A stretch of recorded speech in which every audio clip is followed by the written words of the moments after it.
e desarrollo que tem andando para lo que trata músico ng música e também para tocar ng música ng essa aqui tá algo que você sinta na mesa, cabeça frio, atender com Duca Pro para assim chega numa solução. Bom, en verdad tem desarrollo andando.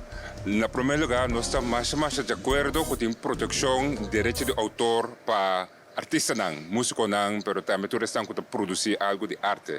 Mas tem proteção para isso. Agora, na Aruba, Curaçao, Bonaire e Saint Martin, do Capro, que é a organização caribense para performing rights de artista não, também com o sistema e não que usa SOCAN, que é uma administração canadense, uma organização canadense, para administrar essa aqui de nossa região, que também tem um custo bom. Pero ora nós tomamos nota de license fee que você vai pagar, por exemplo, emissora não você vai pagar 3.000 florins para luna para formar parte da totalidade. Então, nós queremos que o preço seja um pouco elevado. Nós sabemos que certo rádio emissora não seguro 3.000 florins para luna, o preço basta elevado. E também nossa preocupação e também nossa chamada também para nós pôr atenção no tema aqui. Para que rato nós com feita cumprir e via de caso na corte nós também insistir constante riba nós. Mas essa é a nossa preocupação, mas nossa chamada a la vez também para nós pôr atenção riba o desenvolvimento que está dando.